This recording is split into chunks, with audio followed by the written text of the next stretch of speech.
a Playlyst original.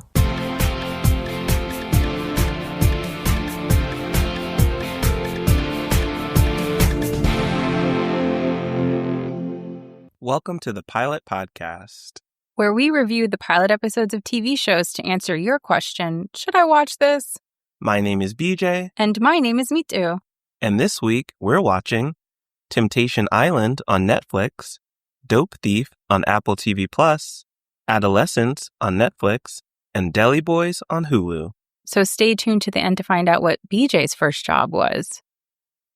Oh, not exciting, but sure. Not a deli drug front?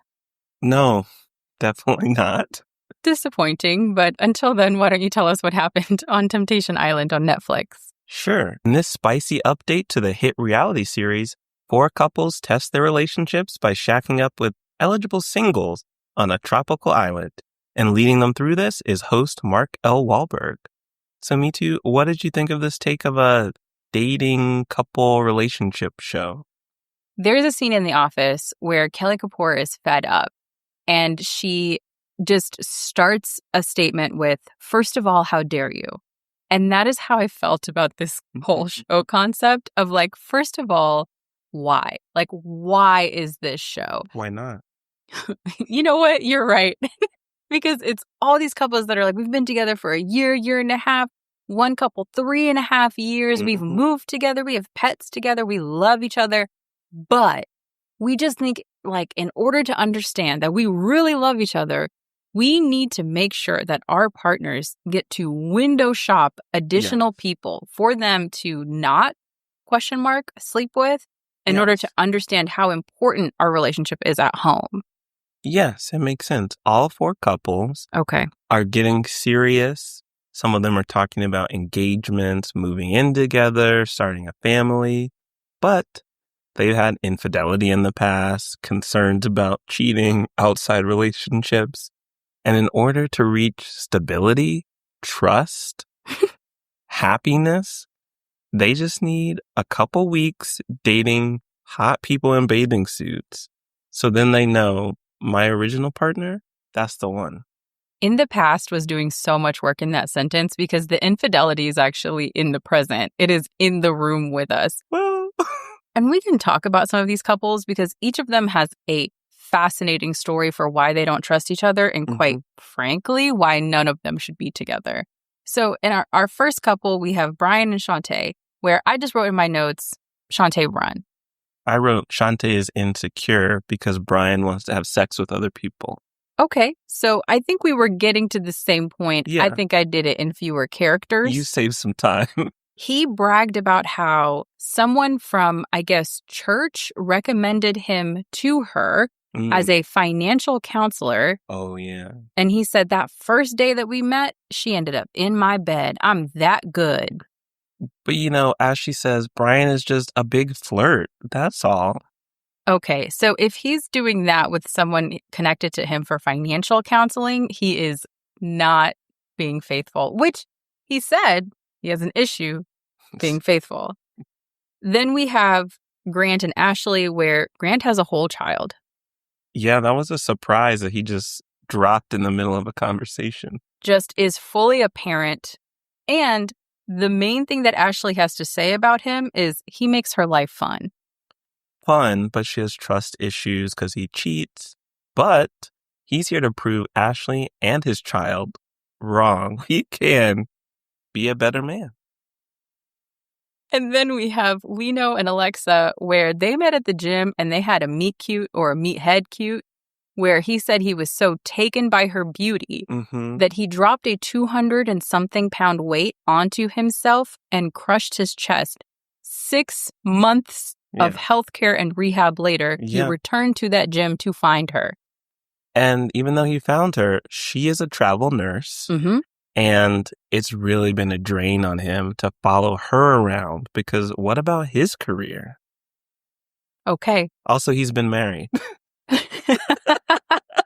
Then we have Tyler and Taylor, which to me at first was like, now you're trying to trick me. TNT, which makes sense because their relationship is explosively bad. We have Tyler, who met Taylor when she was a bartender. He was still married. Mm-hmm. They get very fuzzy on the timeline. Yeah. But they allegedly started dating 4 months into his separation while he was still married. Right. Obviously, allegedly, they were together prior to that 4 months into the separation. I'm sure they were together from that first night that he met her. Possibly. For those reasons, she is understandably very wary of him and his traveling eye, and he has left his job in medical sales to be a full-time model. And you know, Tyler has my favorite quote of the whole episode. Mm-hmm. I think it's after Taylor picks her first date. He says, "This whole thing is a trap." And I agree. This show feels like a trap.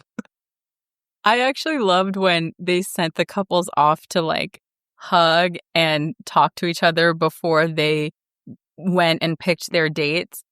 And these people were hugging like they were sending each other off to war. Yeah. Specifically, Taylor and Tyler.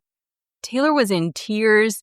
He was like, "Are you sure you still want to do this?" And she gives what I think is one of the most earnest speeches we've seen on reality TV as of late, because it is lots of people trying to get camera time now. But she's like, "I don't know why I signed up for this. I don't know why you signed up for this. I don't know why you tricked me into this." It's very meta, where she basically is like, "Why am I here?" It's a great question, because we know the couples supposedly want to work on their trust issues by separating. And we also know that there's a bunch of very attractive people who seem to be there to find a legit relationship with someone who is in a long-term relationship. There were so many points where the hot people are meeting the couples. Mm-hmm. And flirting with them. They're fully window shopping each other. They're putting bracelets on each other. Like one would put stickers on items at an estate sale to be like, "I claim this one. I claim this one." All of their statements were like, "I'm a gym rat and you're going to work me out." Like just a lot of just hypersexual things. Mm-hmm. But then when they did the confessionals, the singles, I should say, when they were doing the confessionals, were like, "I'm 36 years old. It's time for me to find a wife and kids." And it was just like, why are you here then on a show called Temptation Island? What are you talking about? They're here for love. You're right. Please excuse me. Are you here to watch people find love or stay in love? Yes. And specifically because at one point, Brian says, "I don't care how fat their ass is. I'm not tempted. I love you, baby." And I feel like when you have such intelligent people saying intelligent things like that on camera, you do have to keep watching. My one critique of the show, which would stop me from watching in seriously, is no one seemed happy to be there. And I think they should have gotten to the temptation part sooner, because I think as soon as we see them with the singles, this show is going to ramp up. But this first episode really focused on like the issues in the relationships, which got a little tiresome because it was a lot of tears. You want more fun and spicy, less drama and heartbreak. For a show called Temptation Island, even like fun and spicy, meaning someone is going to pull out a DVD player and show Shantae how much Brian is not tempted by a fat ass. And then I want to see the argument after. Okay, that might happen. It will happen. I mean, let's be honest. So you will casually watch until it happens. Yes. And for Messy TV Hive, I think you'll enjoy this one. You just have to get through the first episode, which was a little slow, I would say. I think it was a nice setup. I too would watch again casually. They picked a nice variety of couples with very similar issues, but I'm curious to see who actually strengthens their relationship, because this concept doesn't seem to be healthy for couples. Okay, well, if you're looking for healthy, you're not going to find it on Temptation Island. My bad. I was being hopeful. Anyway, there's more hope in Philadelphia for some two friends, right? You're talking about Dope Thief on Apple TV+. Speaking of bad couples. Two Philadelphia friends, Ray, played by Brian Tyree Henry, and Manny, played by Wagner Moura, pose as DEA agents to rob houses. And now they must face the consequences of their actions when it turns out they targeted a large narcotics operation.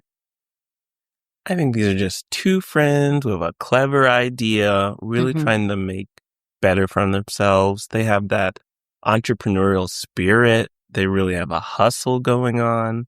And they have demons, but they're overcoming them in their own way. Everyone, let this be a lesson to you. When people have entrepreneur as their primary job description, let's be mindful of what that means, because this is quite entrepreneurial, I guess, posing as DEA agents in order to rob homes.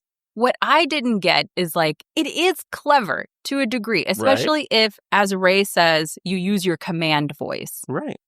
However, it's something you get away with like once. How do you do it all in the same city? Philadelphia is not that large. That's the wrong mindset. You're right. I don't have growth mindset like entrepreneurs do. We need 100% growth every quarter. And these people have real life conflicts. We have Manny, who lives with his partner. He wants to be good for his partner. He's getting tired of this game, and he seems to have one foot out the door.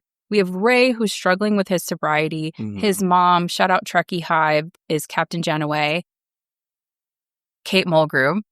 Teresa. And she is sick. And so it's not quite detailed the way that she is sick, but he wants to earn money to help her. He doesn't even necessarily know how she is specifically sick. He just knows that she needs help. She doesn't want him to worry about her. Yes. And so there are stakes here, and there are probably less dangerous ways for them to make money.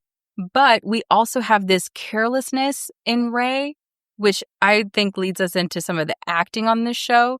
Brian Tyree Henry is like, I would argue, one of our most underutilized actors. And maybe it took him being in this executive producer role for this show for us to get a really great vehicle for him, because what plays across his face of robbing to help his mom, having this love for Manny, this love for his friends and family, but then also robbing because there's a recklessness to him that is terrifying.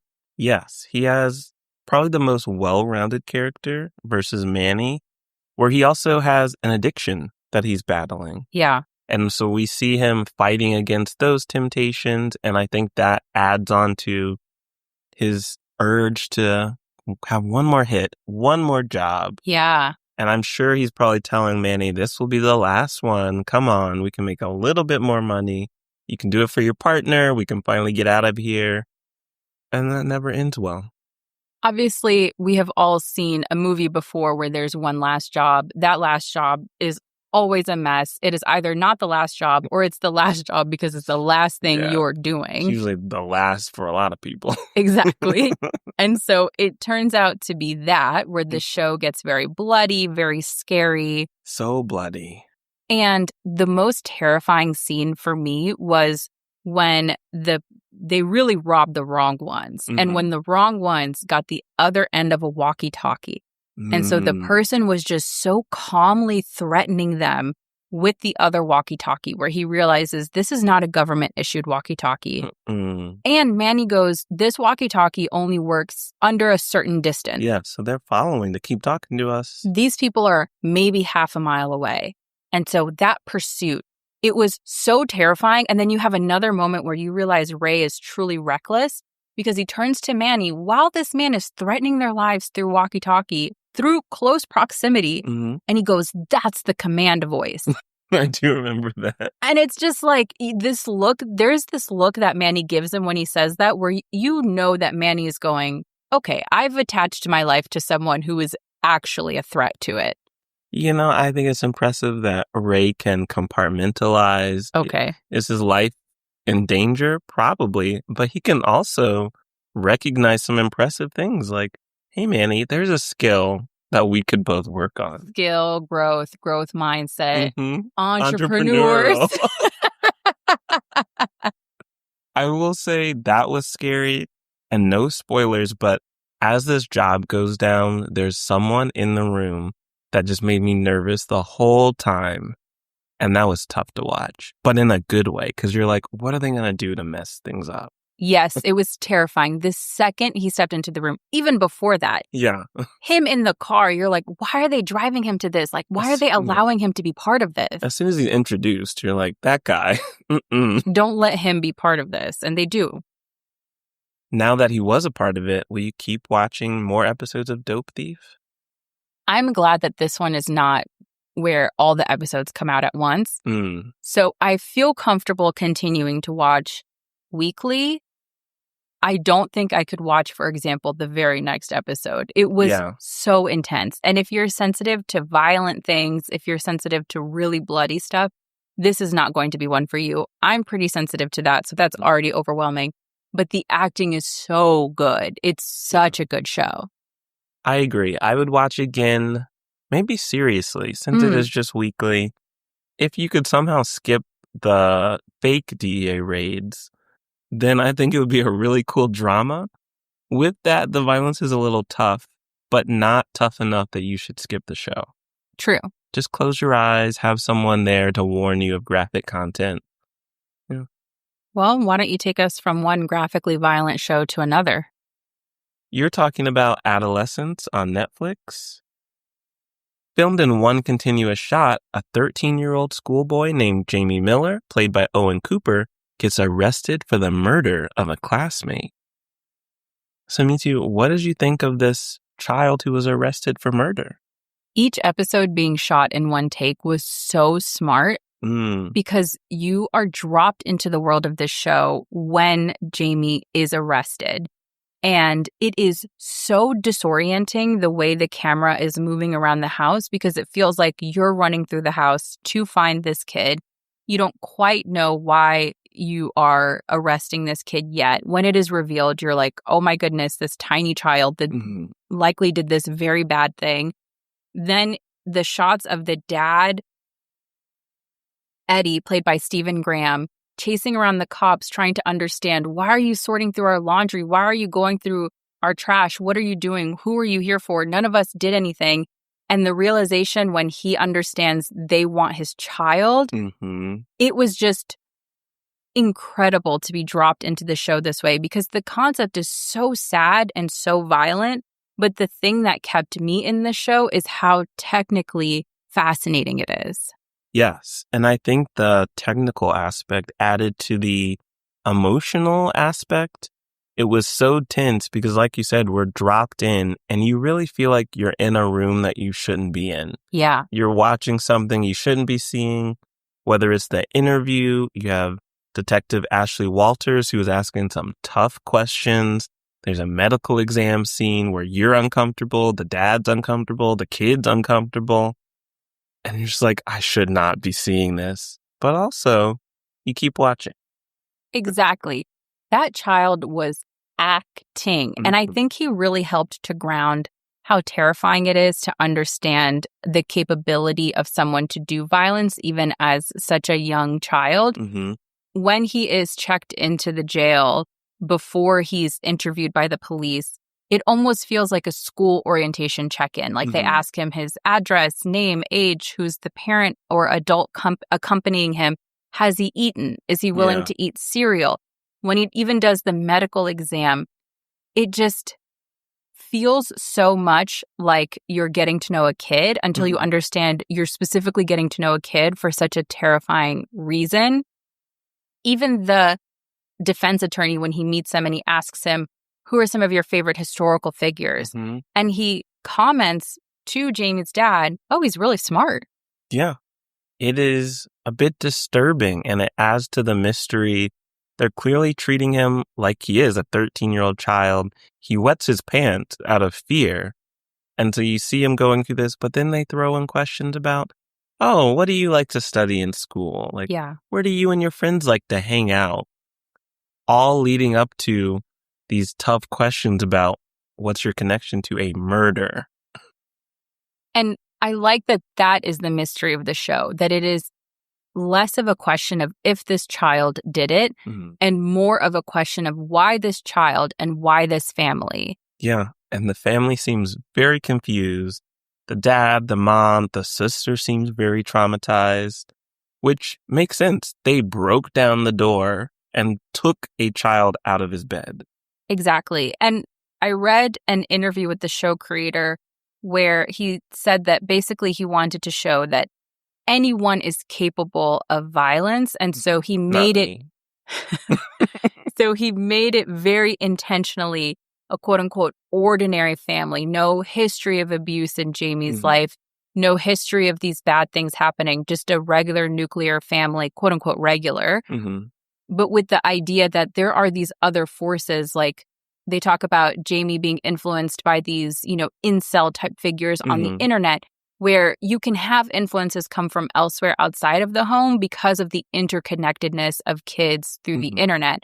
And so I thought that was a really interesting concept feeding into that why of less of a mystery show, because I was wondering why it's just 4 episodes, less of a mystery show of like what happened and more of a mystery show of why, which I thought was really interesting. Because if it's one thing the Brits are going to do, it is make a limited series crime show. They love a limited series. They really do. And if it's crime, that makes it icing on the cake for them. Which, props to them, they don't stretch out a story. No, they don't. They are an efficient people with their limited series. So with only 3 more episodes to watch, will you keep watching Adolescence on Netflix? Yes. However, it is really difficult to watch. It is truly like a tough watch. So if you are someone who's searching for maybe lighter things, maybe the world is a bit overwhelming, this is not the show I would turn to. But if you were interested in this very beautifully technically shot show where every episode is shot in one take, there's this fantastic acting, there is this really compelling take on the mystery of less of the what, but a why, then I think that you would enjoy this. Enjoy is the wrong word, but I think you would like to watch this. For me, I think I would need like a minimum of a week or 2 break between episodes. This is definitely not one I could marathon in like one afternoon. Okay, this is maybe like a 6 to 8 week project for you. Yes. That's reasonable. I think I would watch maybe partially distracted actually while folding laundry. Yeah. Not because it's not engaging or interesting, but because some of the scenes are so disturbing that I don't want to be fully engaged or fully involved. I also say, watch out for those CCTV cameras. That's true. Look over your shoulder if you want to do crime. Well, I wasn't saying that. I'm just saying be aware of security cameras. Noted. Anyway, I think some people at the Deli should also invest in security cameras. You're talking about Deli Boys on Hulu. When their convenience store magnate father suddenly dies, a pair of pampered Pakistani-American brothers, Raj, played by Sagar Shaikh, and Mir, played by Asif Ali, lose everything and are forced to reckon with their Baba's secret life of crime as they attempt to take up his mantle under the guidance of their lucky auntie, played by Purna Jagannathan. So let's just start with another content warning. This opens up with a bloody scene. Yes. And there's more blood throughout the episode. It is violent, but it is very funny. Yes, some of the violence, I'll say one in particular, was a bit absurd, so you may laugh a little bit. True. But there's still a lot of violence. Just a lot, like a surprising amount for a 22-minute sitcom. Yeah, they really have a high ratio of blood to laughs. But small cast, big characterization, big laughs. Yes, they keep it tight. We have these fun brothers. Mir, who is more of the hardworking, put-together brother who wants to impress his father, lets you know that he went to Drexel University. And you have Raj, our more vibes-only pothead type brother, who, shout out, happy to see him again from Miss Marvel. And you see them having to come back together where they both love their dad, they both love the money, and now they're trying to unpack what was really going on. Shout out to Sagar Shaikh, because not until I sat down to record this with you did I understand that this was the same guy from Miss Marvel. And I loved Miss Marvel. That's actually my favorite of the Disney Plus shows that have come out. There you go. You love him when he's a brother. That's true. Maybe I just always need to see him in sibling roles.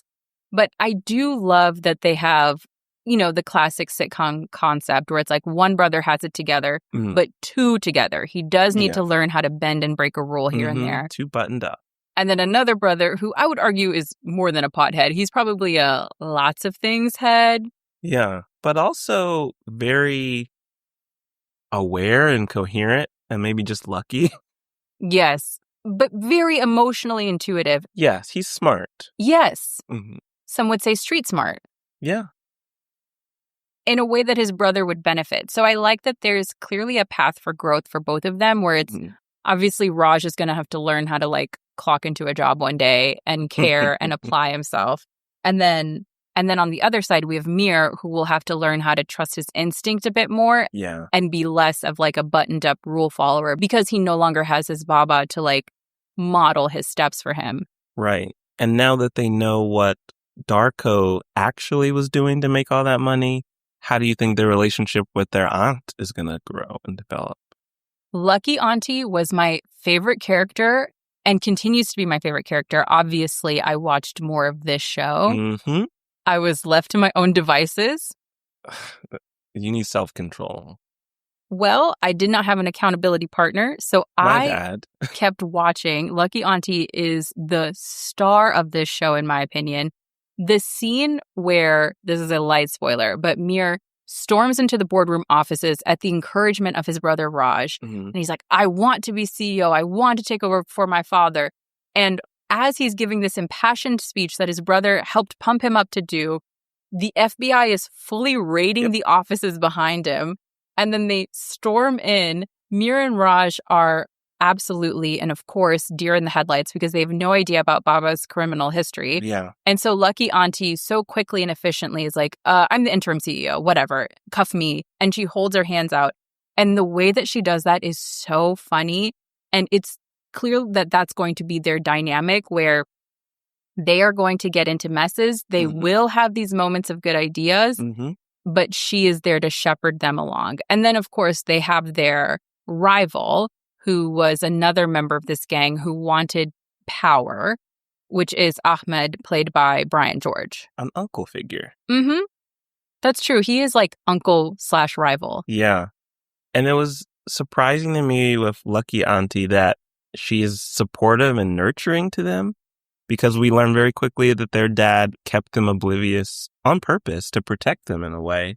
But now that they have willingly walked into the true side of this family business, I like that Lucky, in the pilot at least, seems to be on their side. Willingly is used loosely here. They chose to walk into that deli. But you know what? What I will give Lucky is before things hit the fan, there was a brief moment where they genuinely had an out, where she handed each of them giant stacks of cash and she said, go to Tallahassee, something, just go somewhere else. Clean it up, just leave. And I think you and I would have been like, okay, bye. I wouldn't even say anything. Just pick up and go. Just immediately one foot in front of the other out of there. But unfortunately for them, they again have another deer in the headlights moment. So they lose their chance to escape. They said, tell us more, get us involved. And then they unfortunately witness crime and now they get stuck into it. You know, maybe they aren't smart. There's definitely ways for them to go. But to our point of being able to talk about them for so long, like this cast has been two brothers, an auntie, briefly an uncle, very briefly their dad, and a little bit the agent investigating them. That storyline was pretty funny too. Yeah. Oh, and Mir has a partner. Yes, his fiance. And then, of course, Raj has his orgy cabal. Prairie. Yes, his personal leech shaman. So we really don't meet that many people, and yet each makes such a fantastic impression. Yeah. So I think it's clear to our listeners, but give us the official rating for why you watched multiple episodes of Deli Boys on Hulu. Okay, so it sounds like you're asking me to explain myself as if I broke some kind of rule. And like, yes, I did a little bit. It's not a rule, just a policy. Okay. I don't remember signing a W-2 with you. Policy is a bit much. However, I will continue to watch again seriously. If you're Comedy Hive, you will enjoy this one. You just have to have an appetite. Appetite is the wrong word, but you have to have a tolerance for violence. Yes. I agree. I would watch again seriously. I'm excited to see episode 2 for the first time. Okay. Should be really good. I'll show it to you. You gonna rewatch it? Yeah, it's that funny. Okay. All right, Beach. Well, tell us, what was your first job?